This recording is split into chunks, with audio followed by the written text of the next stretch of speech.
Hello and welcome to the Tennessee Informer. I'm your host, Dave Vance. Our guest tonight is attorney and constitutional expert Jeff Cobble from Cobble Law Firm in Greenville, Tennessee. But first, it's time for announcements and updates. Knox for Liberty, located in Knox County, Tennessee, is having a Freedom Fest. The Freedom Fest with Brad Stein on August the 19th from 5 to 10 p.m. They're going to have several guests there, including our guest tonight, Mr. Jeff Cobble. They're going to also have Brad Stein. He's the comic. And you're going to have Andrea Gomez from Tennessee. She's the Tennessee Director for Citizens for Renewing America. We've got, and I can't quite make that other one. There's several names. We got about 10 different speakers here at this event. It's going to be a great event, 5 to 10 on August 19th in Knoxville. You can go online at knoxforliberty.org/freedomfest and get your tickets and get more information. Don't miss that event if you can possibly make it. Also, the Tennessee Firearms Association, whether you're a member or not, you can access the website. And there's a lot of great information on this site. It talks about threats to our Second Amendment, to include the threat we faced from Governor Lee's planned red flag session on August 21st. Now, I know a lot of you may have been reassured by your legislators that nothing bad is going to happen. Don't take this lightly. Now, they may vote the right way, but there's a lot of others up there we have to be concerned with. Keep these things in mind. It actually only takes about 50 votes to pass a red flag law in the House. There are 23 Democrats, all of which will support a red flag law. While we have a Republican supermajority in the House, we have no shortage of rhinos and second butters. Second butters, as a reminder, are those politicians who tell you they support the Second Amendment, but, and then they give you a list of reasons that tells you that they really don't support the Second Amendment. The Republican supermajority in the Senate has killed numerous bills that would have made our state compliant with the U.S. Supreme Court's Bruin decision that defines what it means to protect the Second Amendment.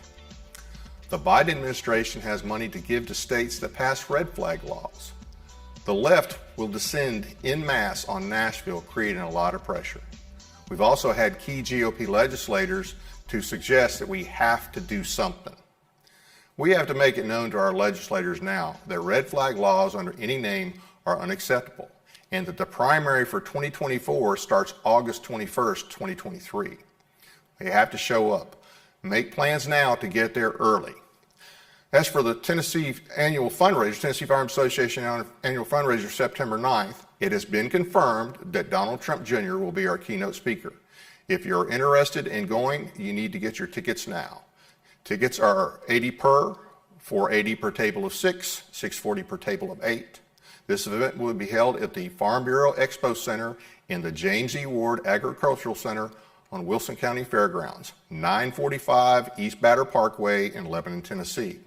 Go to TennesseeFirearms.com and click on Annual Event to purchase your tickets. You do not have to be a member to attend. Also, just a reminder, WDXE radio station in Lawrenceburg has two very conservative talk radio programs. The Kip Capley Show airs from 5 to 6 p.m. every Monday. Kip is a freshman state representative from that area that has proven to be a solid conservative so far. On Wednesday night from 5 to 6 p.m., the chair of the Lawrence County Republican Party, Brandon Taylor, and the secretary, Lawrence Sutton, host a show as well. You can listen to them at WDXE 95.3 or 105.3 FM and 1370 AM or on WDXE Talk Radio on YouTube.com. Both of these shows have great guests and the hosts are truly conservative. It's a great grassroots radio program. Last but not least, if you want our state to step up and push back on our overreaching, often unconstitutional federal government, visit TNCSS at Weebly.com. That is Tennessee Citizens for State Sovereignty at Weebly.com. Learn more about the nullification legislation we hope to get passed this session. There's no cost. It's an informational site, but we would like for you to click on the Substack tab to sign up. We need as many people as we can to get the show support, to show support for this effort. Thank you. If we have an announcement for a conservative organization you want on this show, send the information to TennesseeInformer.tv@gmail.com. Send it the Friday before the show. I'm going to do a quick update on the illegal alien situation in Tennessee. Now, you may have heard about a letter that Marsha Blackburn, and matter of fact, every Republican legislator from our federal delegation signed, and they addressed it to Mayorkas, the head of the DHS. And this was on July the 17th. And they posed important and necessary questions to the U.S. Department of Homeland Security about Camilo Hurtado Campos, the illegal alien living in the Franklin area for 20 plus years, who was arrested in late June for drugging and raping children. I encourage you to read the letter, and that letter is on our site as well. But I have additional questions, and what I'm getting ready to read to you is from a friend that sent me this email. These are not questions I came up with, but I think they're very valid. Additional questions that should be asked either by these members of Congress or our state legislators. One very important question is highly relevant to illegal aliens living in Tennessee is whether Campos at any time had federal employment authorization. This document is treated by Tennessee state legislators, Republicans and Democrats, as the golden ticket that throws open the welcome mat in Tennessee, regardless whether an individual has any lawful immigration status recognized under the controlling federal immigration law. This very important issue of work authorization was touched on by WKRN reporter Stephanie Langston in reference to the coach being accused of rape in Franklin. We'd encourage our Tennessee legislators, both federal and state, to consider that our state's E-Verify law passed in 2009 and the more recent commercial and professional licensing law each enable individuals who have work authorizations, which can be renewed over and over again, but no lawful immigration status recognized under federal immigration law, to live in Tennessee. These same individuals are rewarded with the opportunity to obtain the state public benefit of commercial and professional licenses. The letter linked above notes another WKRN report that details court records out of Williamson County showing several minor charges for Campos, including a public intoxication charge in 2005 and driving without a license. There was 3 charges for that, in fact, one in 2006, one in 2015, and the third in 2016. So while Tennessee's federal legislators want to deservedly hammer on the USDHS for the horrendous situation at the border, perhaps our state legislators should get curious about what information turned up about Campos when he was arrested and presumably fingerprinted. In 2010, Tennessee passed a law that requires local jails to verify the citizenship status of anyone arrested, booked, or confined for any period of time in the jail and report illegal aliens to ICE. That's according to an article in Tennessee Star. And we have plenty of lawyers in the state that help illegal aliens, by the way. Okay. Suggests that either Campos jailers chose not to comply with the law, or they did and confirmed that Campos was not an illegal alien, perhaps because, as suggested in the WKRN reporting, he either had work authorization or was granted asylum. Those are 2 questions that Blackburn and company can get answered by the USDHS or perhaps even ICE, but good luck with that. The case of Campos, however, should serve as a red flag to our state legislators as to what degree they elevate individuals without an immigration status recognized in federal law. Not Obama's DACA memo, which is not law, nor Biden's unauthorized abuse of the Immigration Parole Authority. And are our Tennessee members of Congress even aware of how the state government is abetting the very problems Blackburn and company are using to take shots at the Biden administration? Very well-deserved shots, I will add. Now to our guest host, Jeff Cobble with Cobble Law Firm in Greenville, Tennessee. Mr. Cobble is also an expert on both the U.S. and Tennessee constitutions and provides free classes on both. For more information, visit his website at patriotsbrigadeoftennessee.org. He has an 8-page paper out titled The Coronavirus Pandemic versus the Limits of Governmental Power, which can be found on his website.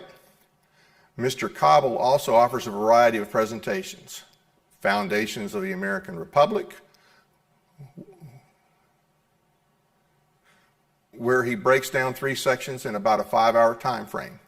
They are unalienable rights, scope of government, and states nullification. The Tennessee Constitution, where he breaks down the state's constitution in about a 5-hour timeline. I think we probably need a law that every one of our legislators needs to go through that class. Also, the Institute on Constitution. This is a 40-hour course that takes place over about 13 weeks in the evening. Mr. Cobble teaches this course covering the U.S. Constitution. He occurs 1 night per week for about 3 to 4 hours, offers all of his presentations and courses free of charge as part of his ministry. To coordinate for these classes, email Jennifer at cobblelawfirm.com.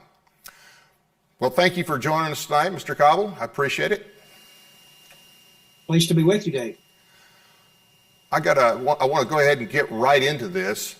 What do you think that people need to understand about the 10th Amendment? Because I think that there's a lot of people that, if they know anything about the 10th, they don't understand that nullification goes hand in hand with that. Well, the 10th Amendment to the United States Constitution is a limit on the powers of the federal government. And so the 9th and the 10th really fit nicely together. The 9th Amendment addresses the concept of rights that were not given to the federal government in the Constitution. The 10th, of course, has to do with the powers not given to the federal government by the states in the Constitution. And my proposition and the whole concept of nullification is that only limited powers were given to the federal government, only limited rights, only limited powers. If not expressly delegated, then those are reserved to the states or to the people respectively. So our position is, you've got the 10th Amendment posted there on the screen. It's very plain that the powers that are not delegated to the United States, nor are they prohibited by the Constitution to the states, they're reserved to the states respectively, to the people. So when people ask me about one of the most, I guess, frequent questions I get, particularly by those that are in the court system and the judicial system, perhaps, or maybe even our legislators, is they say, where in the Constitution does it say that states can nullify? And my answer is, nowhere in the Constitution does it say that states can nullify. And they say, well, then that settles the argument. I said, it certainly does. It certainly settles the argument, because the 9th Amendment says that the rights not expressly mentioned are reserved, and the powers not expressly mentioned are reserved. So if you're saying that I don't have the right to nullify, then you're incorrect, because I do have the right to nullify under the 9th and 10th, the 9th Amendment, and I have the power to nullify under the 10th Amendment. And so that's I think, the simple answer. Yeah. And then if you look at Article 1, Section 8, that tells you all the powers of the federal government. So look at Article 1, Section 8, and anything not in Article 1, Section 8, see the 9th Amendment and the 10th Amendment. Is that a pretty accurate description? Yes. If one reads the Constitution plainly, and which is what one should do, let's remember that it's not only for lawyers. We had grade school educated farmers that understood the Constitution at the time it was written. So people need not be intimidated by it. There are a few terms you might need to look up in the dictionary, but you need not be intimidated by it. Article 1, Section 8, first of all, let's break down the United States Constitution. It's divided into 3 primary articles to begin with. There's a total of 7 articles, but 1, 2, and 3 create the 3 different branches of government. At least that's the term we use. We use the term branch. Right. And so in Tennessee, we use the term department. But in the U.S. Constitution, we use the term branch. And so our Article 1 is the legislative branch. And it's composed of a Congress and House of Representatives. And as I tell people, there was no Congress before the U.S. Constitution. The federal Constitution and the federal government were not organic institutions that created themselves. It wasn't done by conquering. The governments were created by permission of the people in the states. And so the first and most important thing to understand is that there was no federal government until the Constitution was ratified. In Article 1, we create a legislative department, and we say, here's how the federal government can make laws. And the 2 most important sections of the first article are Section 8 and Section 10. And I believe that makes fully and completely the argument about states' rights and nullification. So, for example, Article 1, Section 8 tells us exactly what the federal government can legislate about. They're limited in their lawmaking power. Now, of course, when those items are listed in Article 1, Section 8, they're enumerated, they're set forth, and by setting them forth, the federal government then knew what its constitutional powers were. It cannot make laws outside of those areas. Now, of course, the president then can't. The president's the executive branch. Article 2 is the executive branch, and if the legislature can't make a law about it under Article 1, Section 8, then the president has no law to implement under Article 2 of the Constitution. Right. And then conversely, under Article 3, which is the judicial branch, they have no cases to hear unless they arise under the Constitution. So the importance of Article 1, Section 8, in my opinion, is that it creates what I call the central nervous system of the entire government, which is it's the brain and it's the spine, and it reaches out to the nerves, but it cannot touch anything that's not in Article 1, Section 8. Now, there's also another important provision in Article 1, which is Section 10. And Section 10 specifically sets forth the things that states cannot do. Right. So remember, Article 1 is a positive grant of Article 1, Section 8 is a positive grant of power to the federal Congress, United States Congress. But Section 10 is then a restrictive power or a negative power in which states give up their rights to do certain things. And curiously, nullification or even the right to secede, that was a big Civil War question. Do states have the right to secede? I have the same answer to that, and that is, does it say in the Constitution that we can't? Well, no. Does it say we can? Well, no. Then that's a reserved power and a reserved right. Yeah. So that's the way I would analyze it. And positive and negative grants. kind of funny on that too, because nowhere in the Constitution does it say that the Supreme Court is the final arbiter of what's constitutional. But everybody will say, hey, the Supreme Court has the last word. But if we're using their logic, saying, well, it doesn't say that you can do nullification, well, it also doesn't say that the Supreme Court's the final arbiter. That's exactly right. I make the point pretty finely with this in some of my presentations. I ask the people, tell me what you were taught in school, or maybe what you believe yourself about the concept that we have three equal branches of government. Everyone knows that. We have the legislative, we have the executive, we have the judicial. Everyone knows we have three equal branches of government. And the answer is no, we don't. No, we don't. We do not have three equal branches of government. And people say, well, they're for checks and balances. No, they're not. There's the idea in the Federalist Papers that maybe having these three would divide power, and the division of power is different than a check and a balance. So, quite frankly, if one reads the United States Constitution very plainly, nowhere does it give the judicial branch, the Supreme Court or any inferior courts, nowhere does it give them the right to declare invalid the legislation passed by the United States Congress. So they're not an equal branch, in my opinion. No. They gave themselves that power early on, but they gave it to them themselves. Marbury That's versus right. Madison, right? That's correct. Yeah, they took the power for themselves in Marbury versus Madison, 1803, I believe, maybe 1804. But it was just a power grab. That's all it was. Yeah. And they haven't stopped since. They have not. They found the accelerator, but not the brake. And another, go ahead. So we, the citizens, need to put on the emergency brake is what we need to do. Yeah. So somebody might ask, all right, so what's the purpose of the court if they're not the final check on everything? What's their purpose? Their purpose is to decide cases.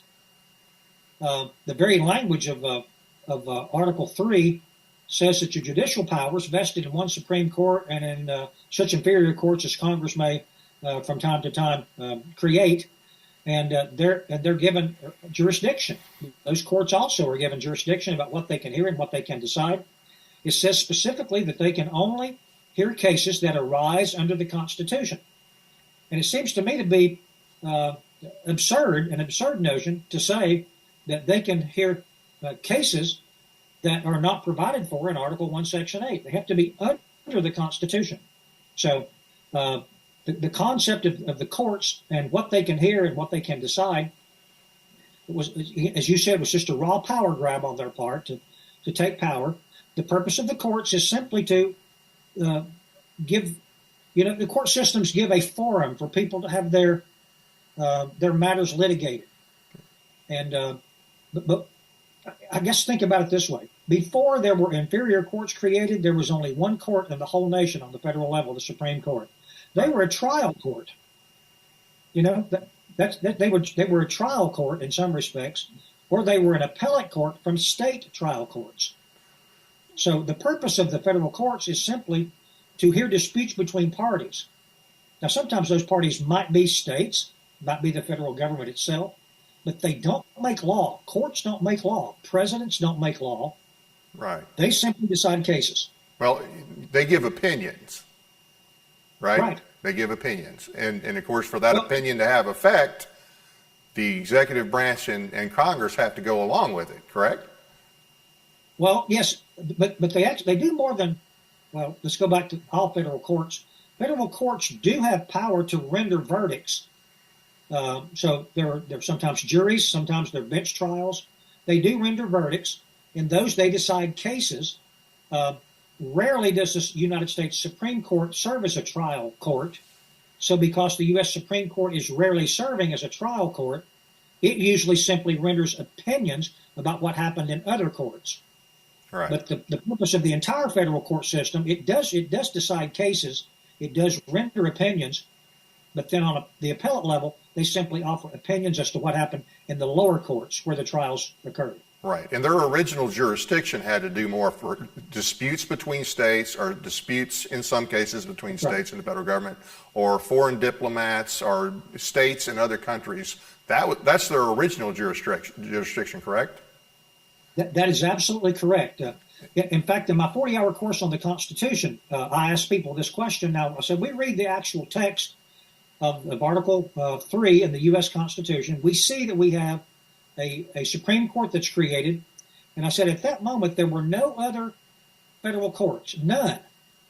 So how did cases get decided? If there was no federal courts to decide them, how did they get decided? And the answer is very plain. State courts decided federal issues.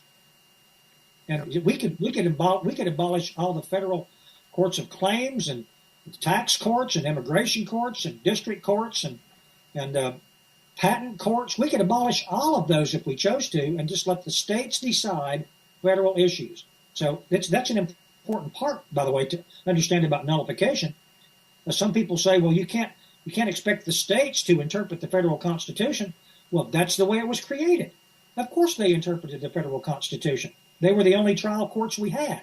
Right. And they take an oath to both the state and the federal government, or the state and the federal Constitution, not the government, but the Constitution.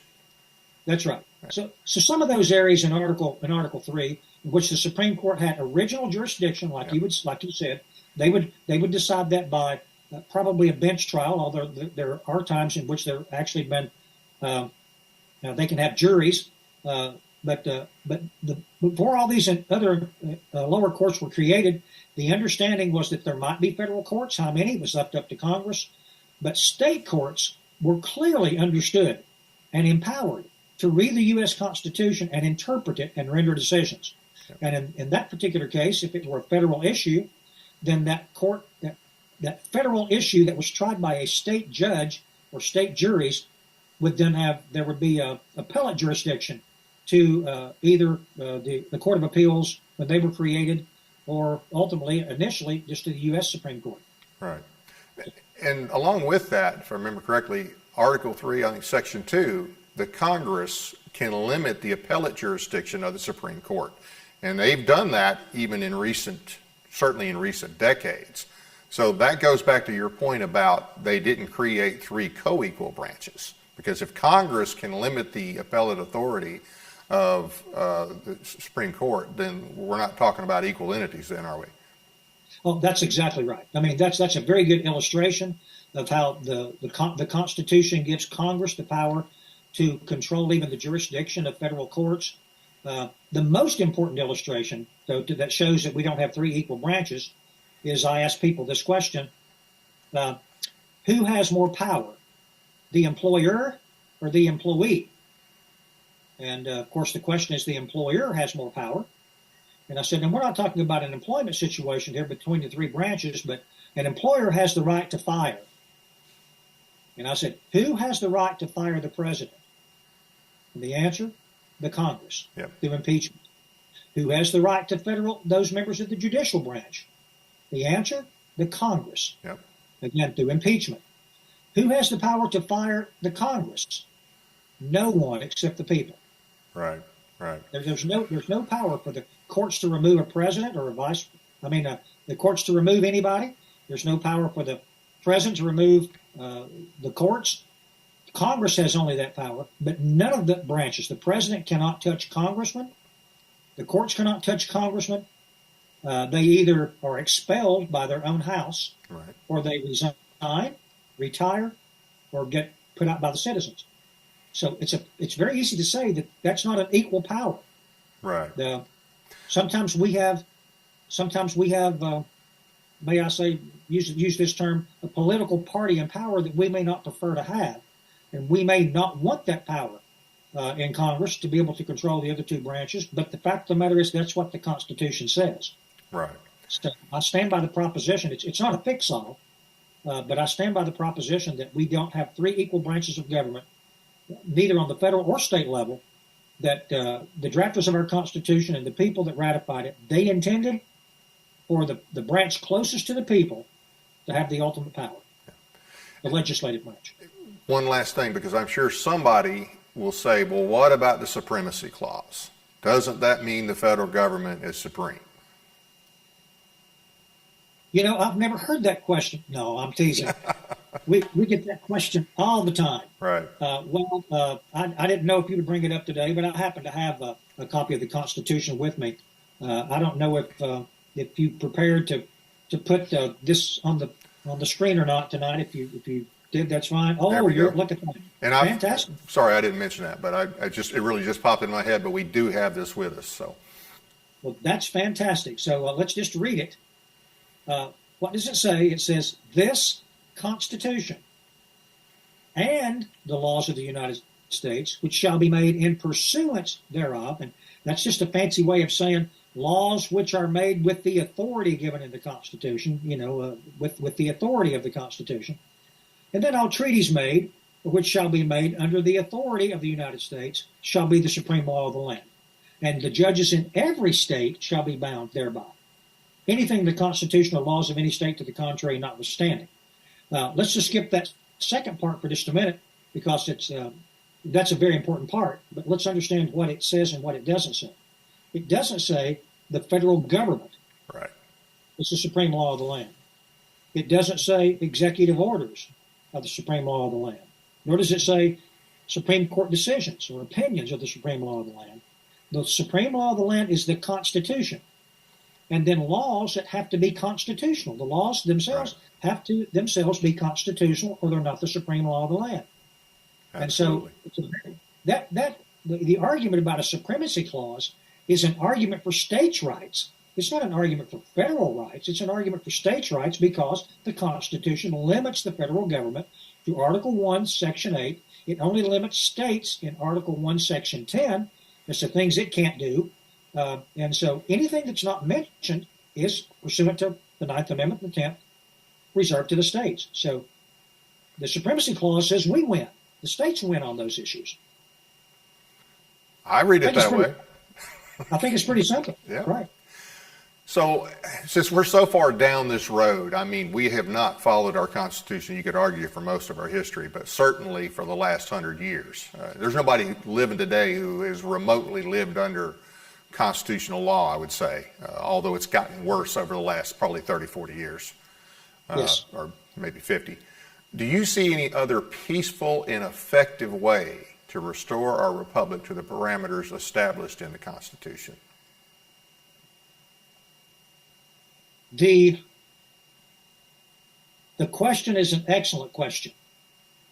And may I say, depending on how, I have to be a lawyer here, I can't walk away from that, depending on what these terms mean, peaceful, That depends. I mean, it could be something through a natural disaster that actually takes away all the government's power and the federal government. But these would be acts of God. I mean, Right. apart from acts of God that could actually restore us to a semblance of the right kind of governance under the U.S. Constitution, the state's Constitution, I see no other way apart from either armed rebellion or society falling apart, if we want to use that term, from a lot of different sources. Let me put it this way. I believe that the concept of states' rights is our best peaceful way of restoring order. For the states to understand what powers they truly do have. They don't have to take this nonsense from the federal government that we decide everything. Right. We don't have to live with that kind of environment, governmental overreach and abuse and authoritarianism. The states need to reclaim their authority to do the things not given in the Constitution. And if they do so, then, in my opinion, we can begin slowly but surely to eliminate the power of the federal government and restore competition between the states. So I'm a firm believer, Dave, that competition between the states is a healthy thing. You know, there are many people, well, we want a uniform system in the United States. Well, uniform means we all either sink or we all swim together. And I'm not really happy with the idea that we're going to swim as a country. If you looked at your budget recently, our deficit, if you looked at our larger cities, you know, where we look at urban versus rural, are we really, you know, do we really like the idea that we think we want to sink or swim together? I'm an advocate for. I mean, I say this kind of jokingly, but really, it's not a joke.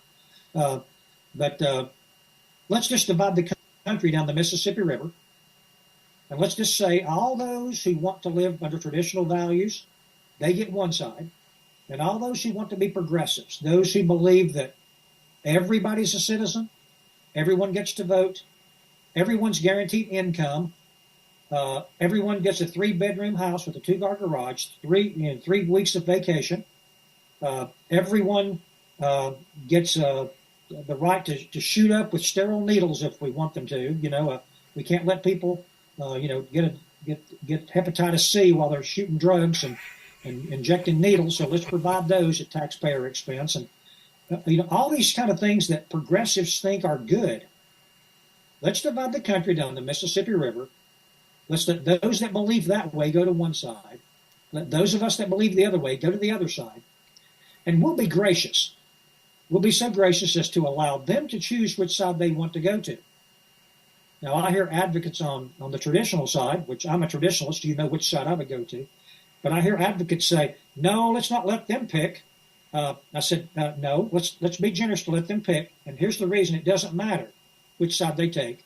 We will have their side back in 10 years. And it's because their principles are not sustainable. Right.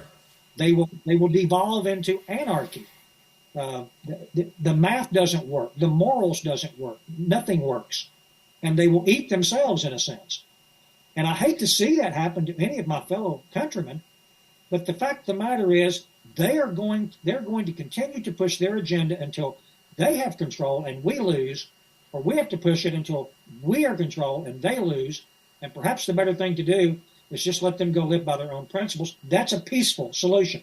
Right. And in a sense, that is one form of how states' rights could work. Although, as you know, we here in Tennessee, Dave, if you look at our urban centers, they're largely progressive as well. So it's really not red state versus blue state as we think. No. It's really urban versus rural, in my opinion. Yeah. Well, and since there's never going to be what you suggested will never happen, and we still would like for it to be peaceful, I think that's why it's that much more important that we follow strictly to the 9th and 10th Amendments.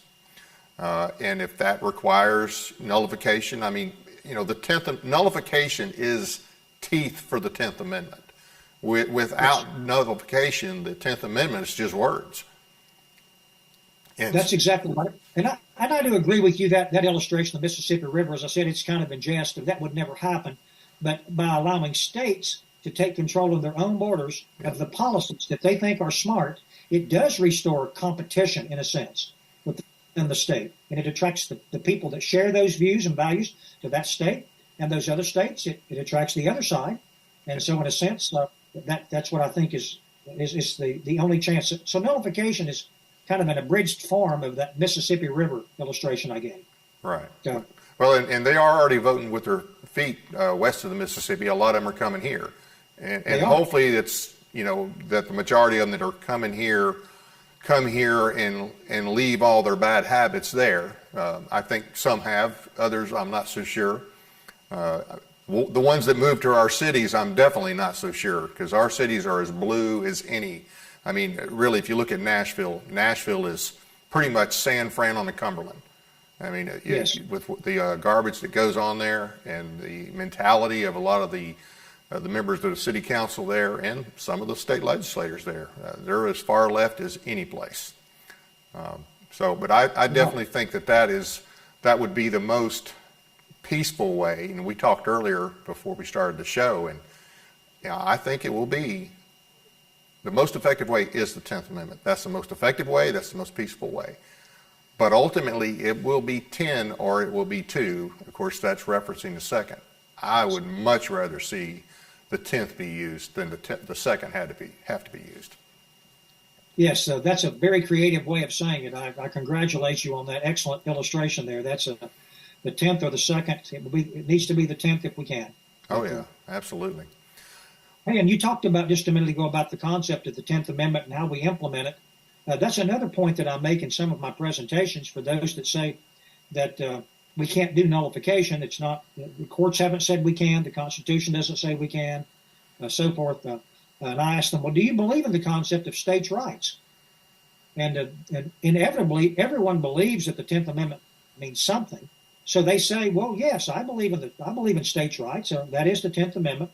And then I said, then I asked the question, well, who's ever heard of you having a right, but you have to get someone else's permission to exercise it? That would seem to me to be the very definition of not having a right. It's a privilege if I have to have someone else agree that I get to use the right. Yeah. So if you believe in states' rights, we can exercise them in Tennessee, and we don't need the federal government's permission, or else we don't have a state right. Right. Well, and it's just insane to think that, okay, the authority that gets to determine the length, how much power the federal government has is the federal government. Between you and between the states and the federal government, for that to be just left up to the federal government makes no sense, and it turns everything else on its head. That one makes no sense. That's what they mean. You have to go to court. I mean, even if it's federal court, it's still federal, and if it's a violation, it's a violation. And Justice Roberts a few years ago, and he's by no means the most conservative up there, and I don't know if it was the Obamacare Medicaid case or if it was another case, but he made the comment that states are sovereign entities, and sometimes they have to act like it. And we need to act like it a lot more. Yeah, that's right. I agree. What evidence have you seen that the founders intended, even expected, that states would use nullification to rein in federal overreach? Well, the founding fathers were a diverse group of men. As you know, the Constitution was in some large part just the result of political compromise. I mean, there were some things there were unanimous consent on, but other things there was some harsh divisions between people. And remember, at one time even Franklin, I believe, says we need to pray, guys. We better pray that we can come to some unanimity here. And so, in a sense, there are some that were very strong advocates of states' rights. Often they're called anti-federalists. Yep. You can certainly find their writings and their opinions. There's even an anti-federalist paper that one can get and read. Then there's the Federalists who believed in the federal government, wanted to see a United States Constitution and a fairly strong federal government. But the strongest evidence, I know that there are founders that had different opinions. Madison, of course, was a very strong advocate for the fact of a weaker federal government. You have Hamilton on the other side, who basically wants a strong federal government. Thomas Jefferson is more widely known, I guess, than any, of wanting there to be a weak federal government.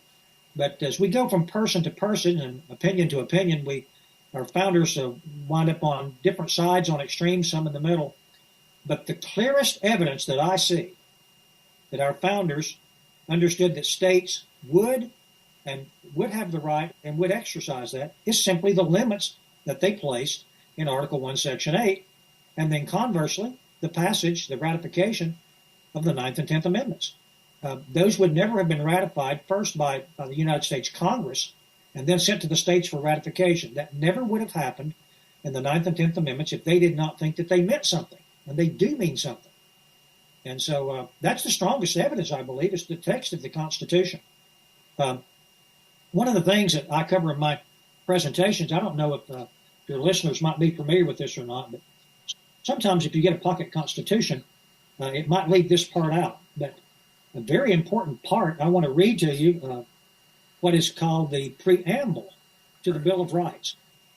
In case you're wondering what our founders meant by these Bills of Rights, they say there's a preamble. And it's pretty short, so just let me read it. It says the conventions of a number of the states having at the time of their adopting the Constitution expressed a desire in order to prevent misconstruction. What's that tell us? We want these amendments so that no one can misinterpret, or in order to prevent abuse of its power. Right. Second reason we want these Bills of Rights, so that no one abuses power,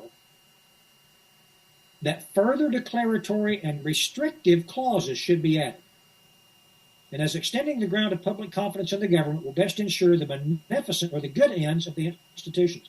Right there in the preamble, it says that at the time we passed the original, we knew we needed to do this because states were insisting that we limit federal power.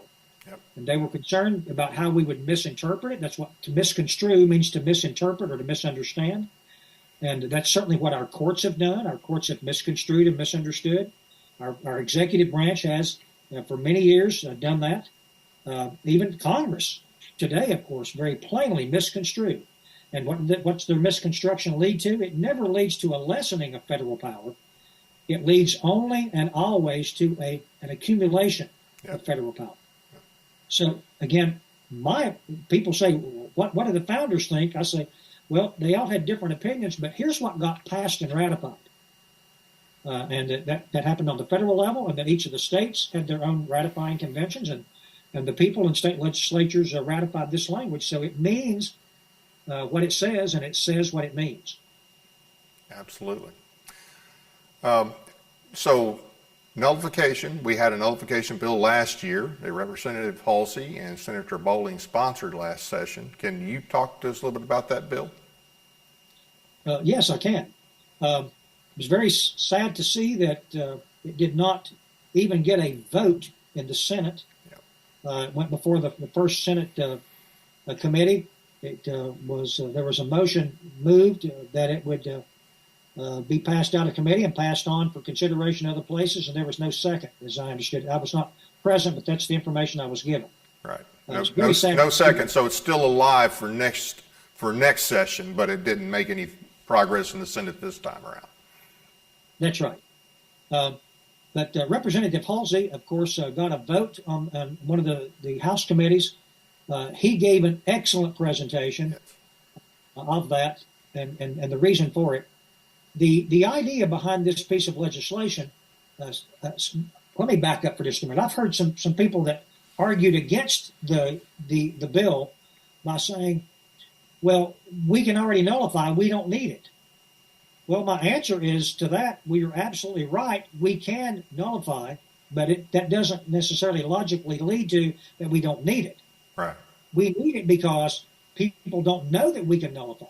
Yes. That's a matter of dispute. Yep. So the two are not logically, one does not logically lead to the other. I agree with the first part, that they could nullify any time that they wanted to. I wish they would.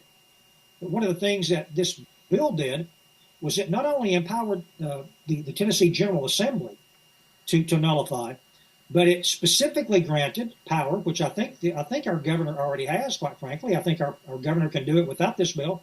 Our governor, for example, could say, I'm refusing to enforce this piece of federal legislation, or I'm refusing to enforce this executive order, or I'm refusing to enforce this United States Supreme Court opinion or federal court opinion because I find it's violated of Article 1, Section 8 of the powers given to the federal government.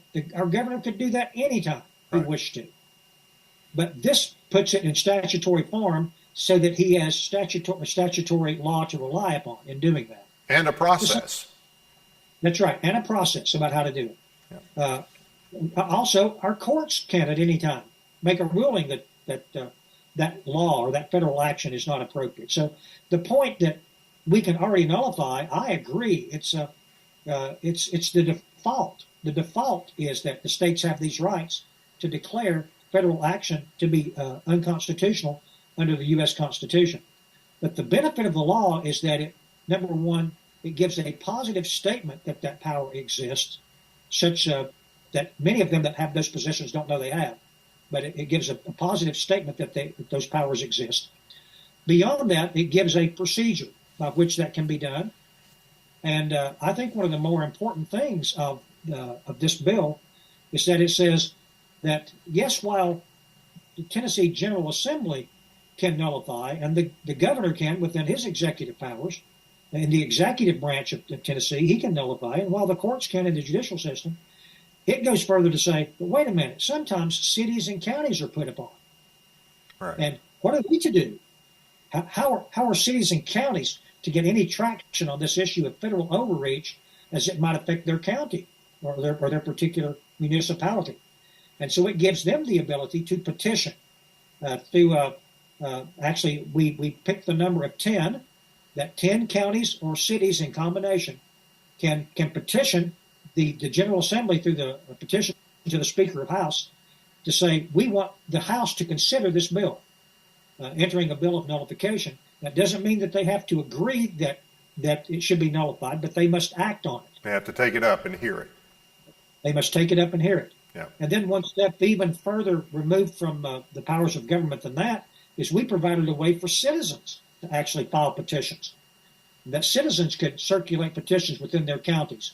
And if they got 25 names, then those 25 names on one particular bill were to be collected. And if we got 2,000 citizens from across the state of Tennessee in bundles of 25 per county, one county might send 100. But we didn't just want to say that citizens, could independently send it. That would be a tabulation problem. Right. So I just prefer that they be tabulated on the local level and certified there and then sent to national. But the citizens can be watching what the federal government does and says, wait a minute, I think that's an overstep. And they can force the General Assembly to act on that issue. And I believe that's the true root of government, that really we need to get government back to the people. People need to understand what their God-given rights are. And by the way, I sometimes by habit might use the term a constitutional right. But actually, I think, Dave, you and I both know and understand the Constitution doesn't grant rights. Right. It simply acknowledges what God gave. So I prefer the term God-given right. And we in Tennessee, both as Tennessee citizens and as citizens of the United States, have God-given rights to watch our government and to make sure that government at both levels, state and federal, stay within constitutional parameters. This would be really be a we the people type action. It would really help return power to the people. And, the ones who say, well, we don't have to have it, my first question is, well, why haven't you done anything already? I mean, right. It's pretty obvious that there's a lot of things that can be nullified. Matter of fact, back in 2021, there was a joint resolution from the House and Senate that it was in reference to COVID, but in this resolution, which resolutions have no teeth, it stated in reference to federal overreach, not limiting it just to COVID and not limiting it just to court action. They laid out pretty much all the same principles that Representative Halsey laid out in his bill, but it was just a resolution. It didn't talk process. It just said, this is what we believe and this is what we can do if we choose to do. Well, I don't know what they're waiting on, okay? I mean, yes, the COVID thing has kind of passed for now, But there's abuses all the time, every day, and we've been in that situation for years. The only thing other thing I would say is, if we were to do this, we would set an example for other states. And now, do you know of any other states that have proposed nullification bills? I actually, in researching the issue, came across a similar bill in Oklahoma. That Oklahoma had proposed a nullification bill. I wasn't able to follow it or track it to see really how it turned out. But I do know, in fact, that there was one in Oklahoma. It wouldn't surprise me that we've had bills in other states.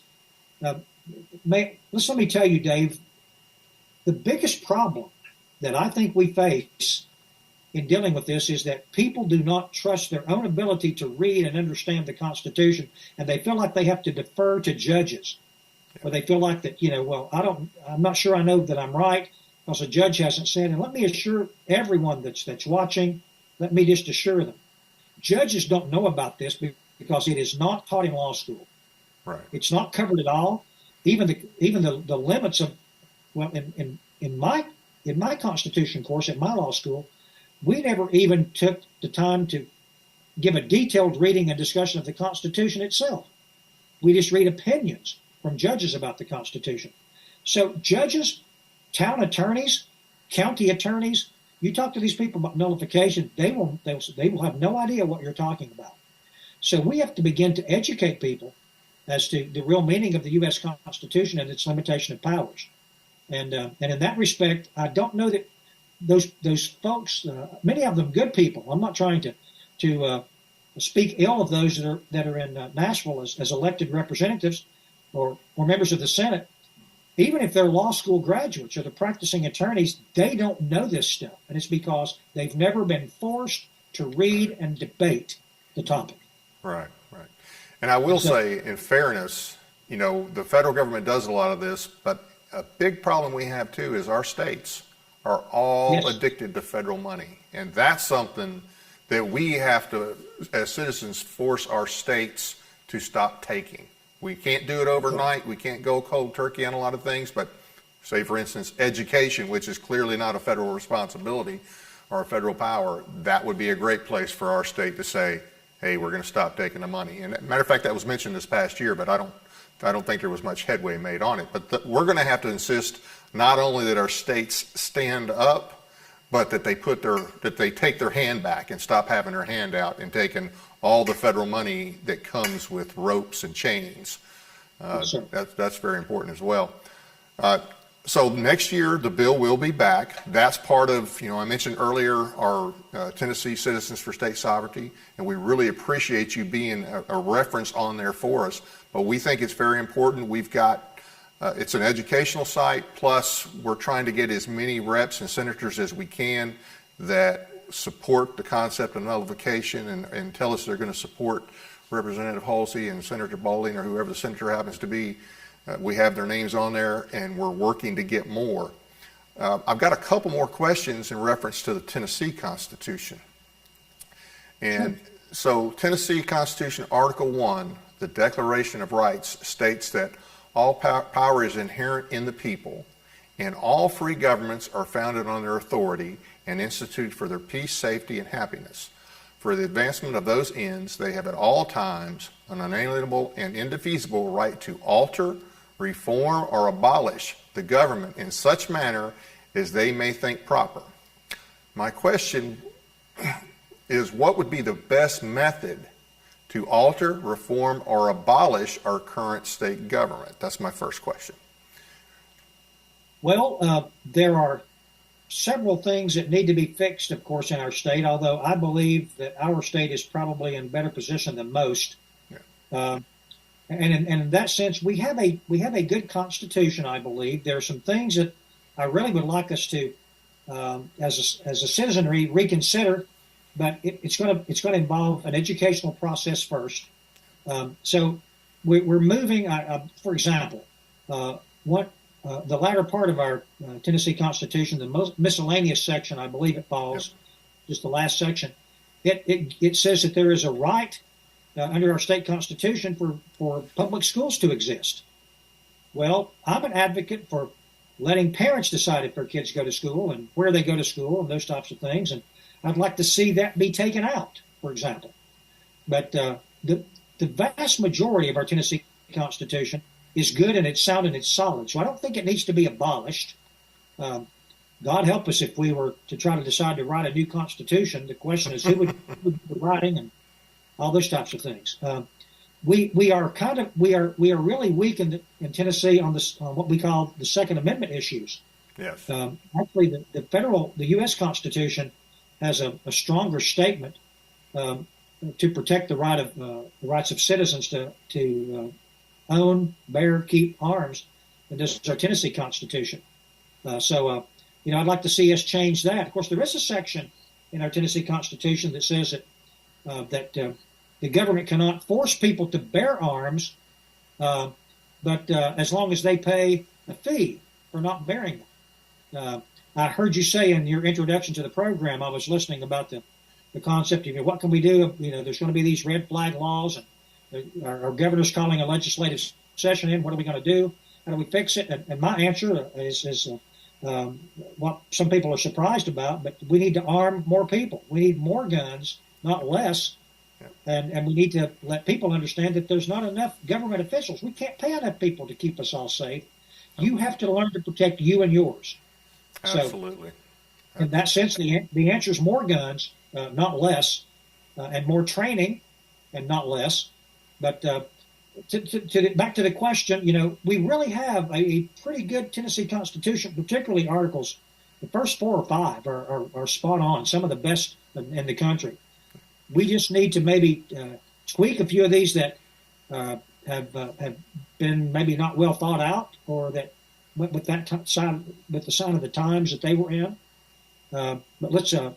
I think under Article 1, Section 1, we can alter, reform, or abolish. I'm not an advocate of abolishing. I'm an advocate of altering it in some respects, altering it step by step by constitutional amendment. Right. Okay. So that was one of the things because it said to alter, reform. Let's see. They have at all times. So that was part of my question as well. At all times, I know that there is a procedure to do constitutional amendments. Okay, and that's a long, drawn-out procedure. But here it says at all times. What would the other method be, other than because to me that doesn't say. All times does not mesh with our current constitutional amendment procedure in my reading. Well, that particular section, I'm going to flip to it just to be sure that we go through the language. It says, for the advancement of those ends, that is the all powers inherent in the people, free governments are founded on their power. Right. Instituted for their peace, safety, and happiness. For the advancement of those ends, so that is for peace, safety, and happiness, they have at all times an unalienable, and unalienable, of course, means God-given. Right. Means man cannot fiddle with it. You can't give it away. You can't sell it. You can't bargain it. Unalienable, indivisible right to alter.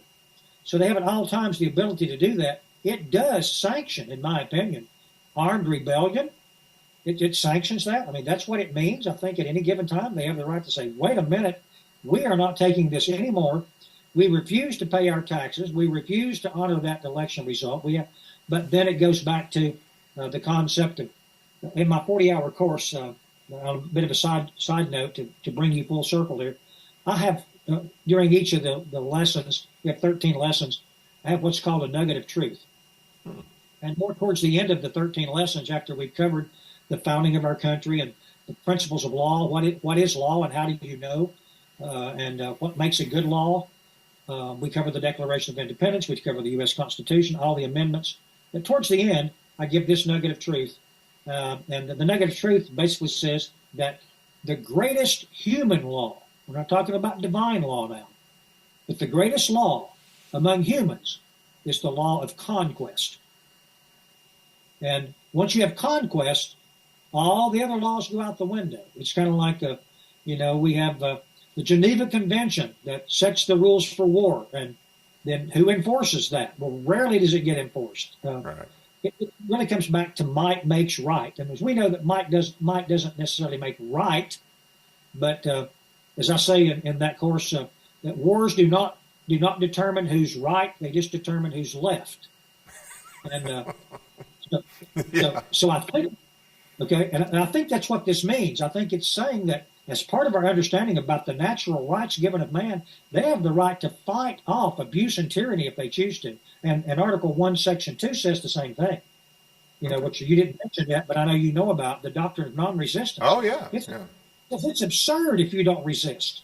Absolutely. So what I think Article 1, Section 1 means is that we're acknowledging here there's a God-given right to not be ruled by anyone if you can pull it off.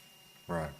And just like our U.S. Constitution, I think that there's more people in Tennessee that need to understand our state constitution, because Article 1, Section 1, that's all about our rights. And it mentions there, and later it mentions in the miscellaneous section, I want to say it's Article 11, Section 16, that the Declaration of Rights at the beginning of this Constitution are accepted from the general powers of government. And there's under any circumstances. So, you know, Bill Lee's red flag special session, there's nothing that he could do involving firearms that won't be a violation of our rights. And it's straight up front. They shouldn't even be having it for that reason, in my opinion. Well, that's a really good point there.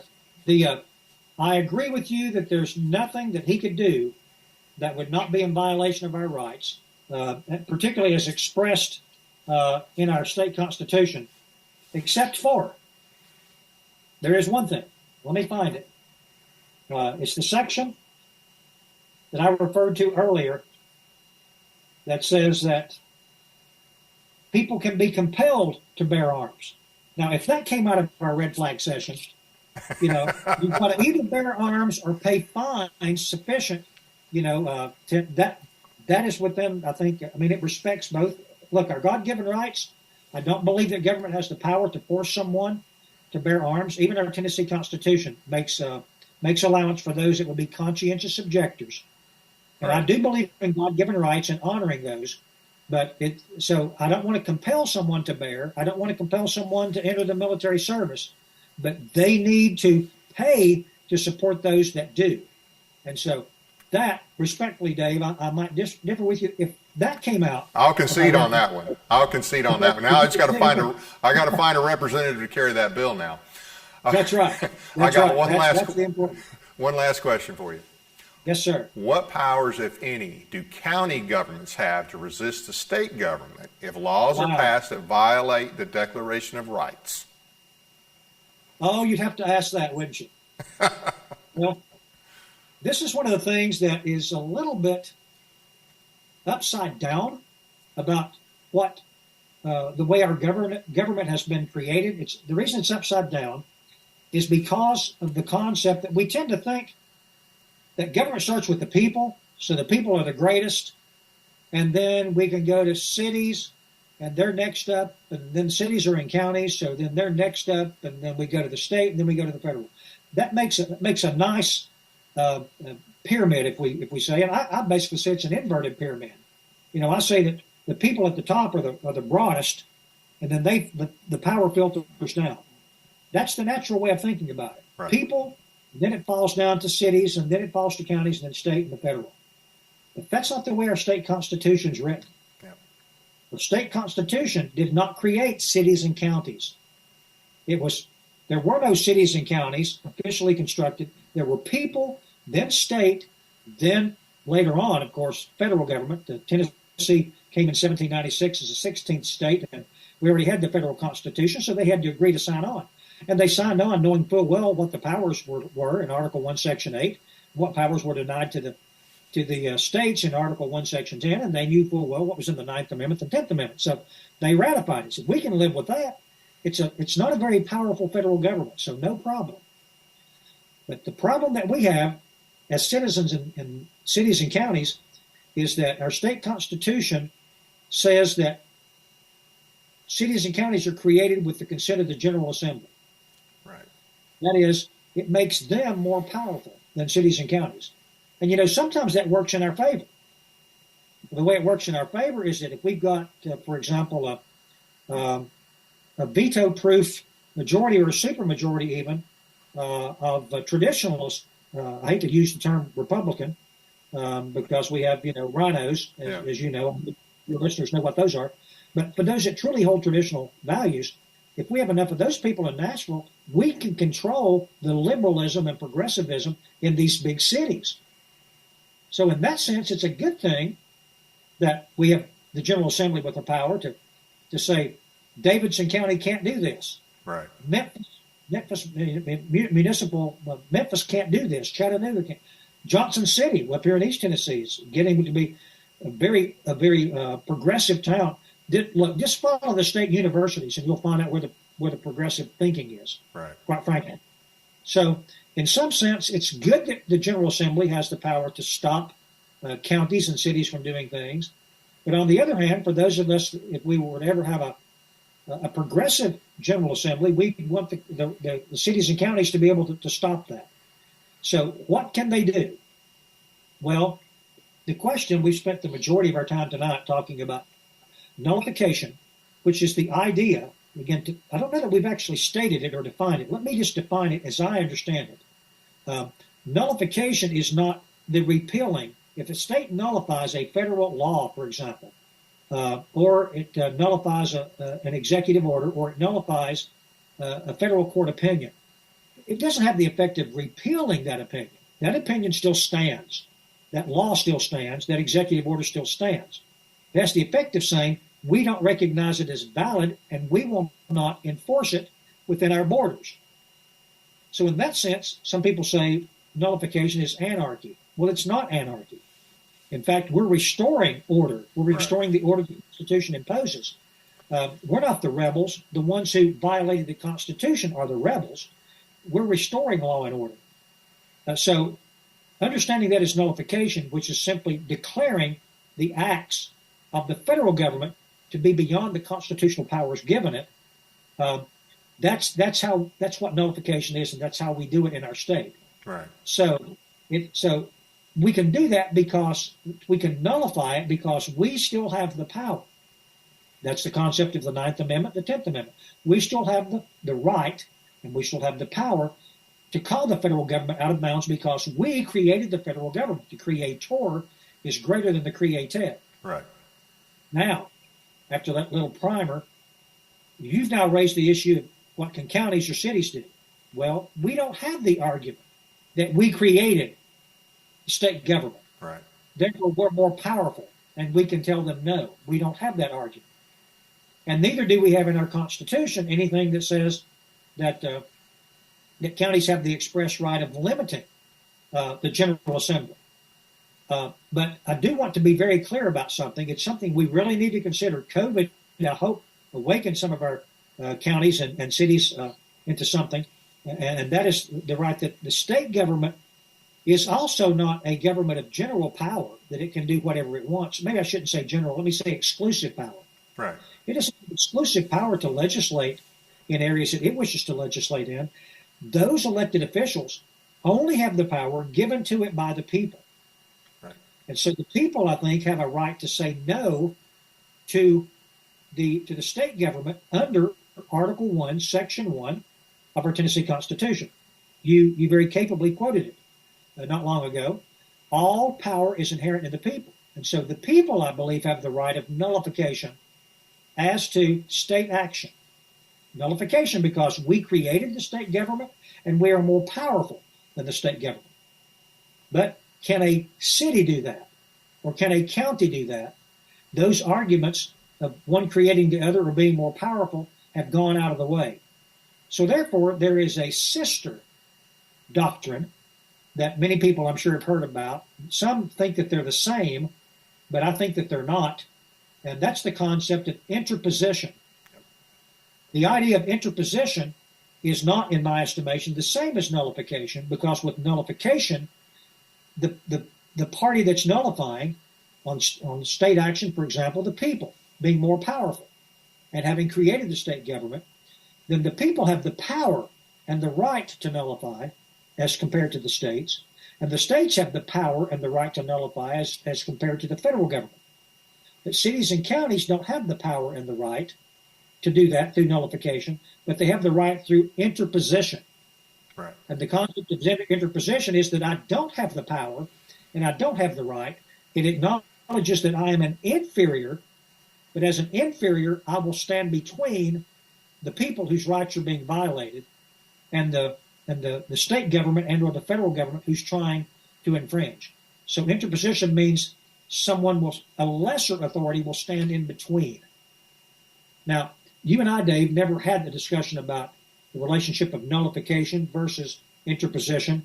I don't know if you agree with what I'm saying or if you've ever heard it explained that way, but I believe I'm on solid footing when I say that the people can nullify Nashville because we're greater, we have the power, we have the right, they're exceeding the Constitution, but the counties and cities cannot nullify it. Therefore, they need to resort to interposition and stand as an intermediary with lesser power to defend the people. Is interposition, that's pretty much the same thing as the doctrine of the lesser magistrate?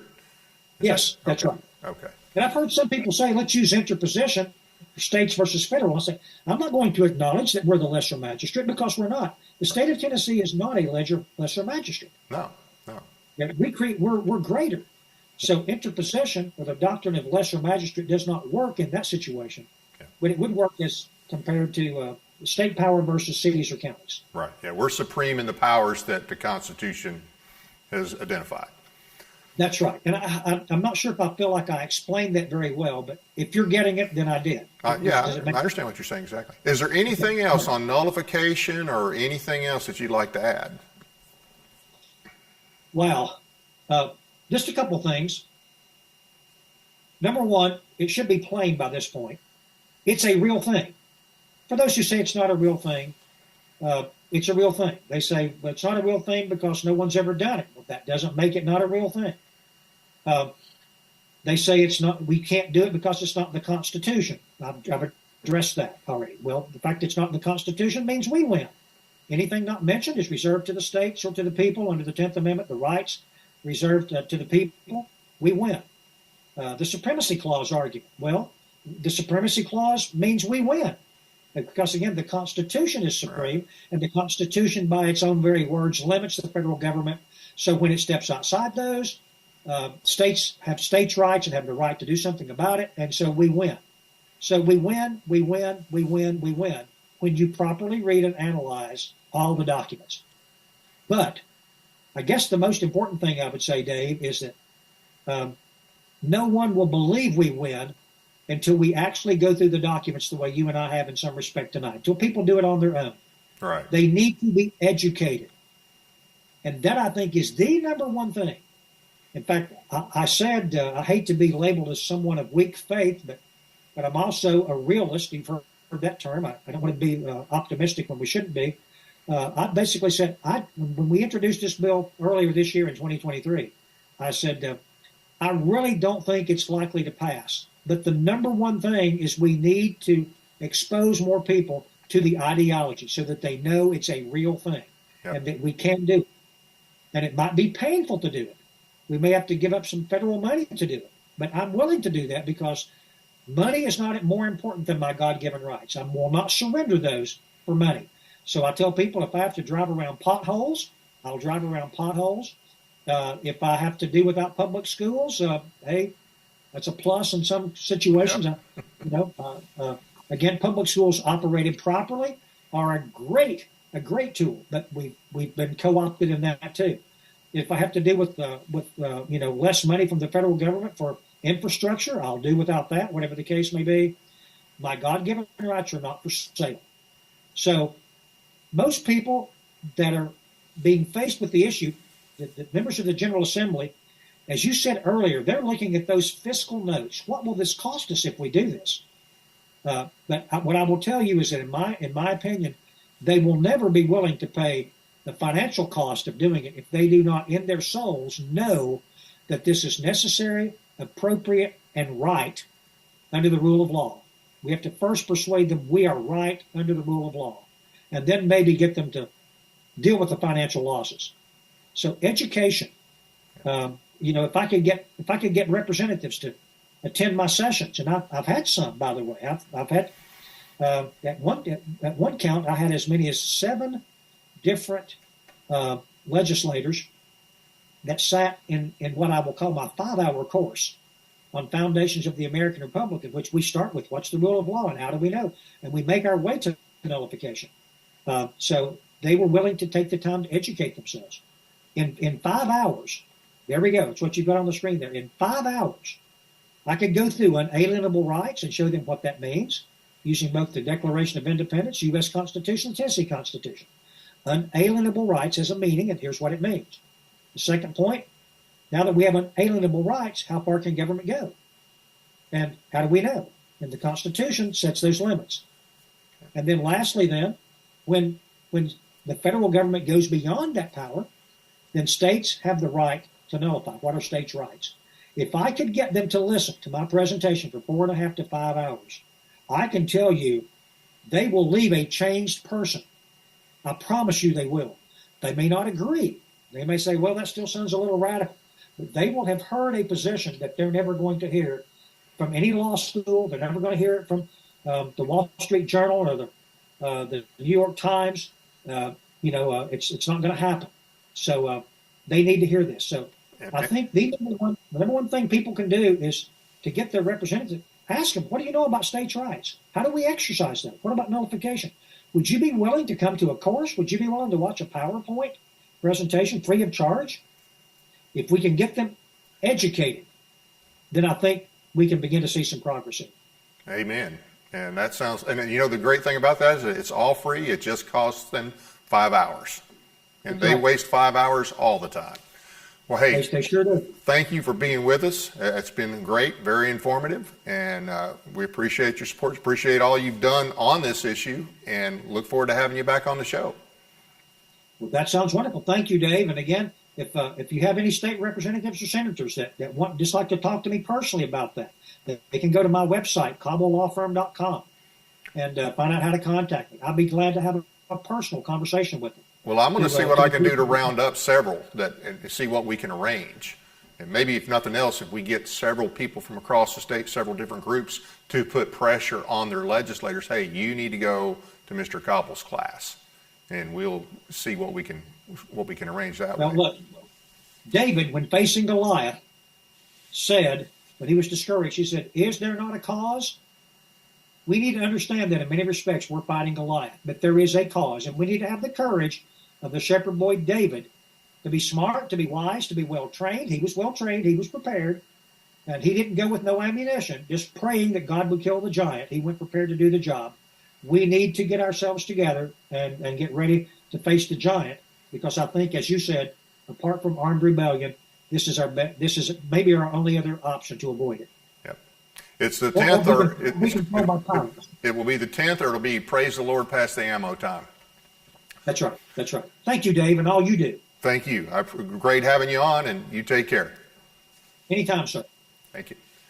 Next week, be sure to join me as I welcome retired Air Force fighter pilot and ace conservative legislator, Representative John Reagan, as we discuss taking on the left in the state of Tennessee. Thank you for taking the time to tune in tonight and doing your part to stay informed on the things that are so important to us all here in the state of Tennessee. Become and stay active locally. It's the only way to ensure the government is doing what they are supposed to do and what they were elected to do. Thanks again. I'm Dave Vance, the Tennessee Informer. Good night.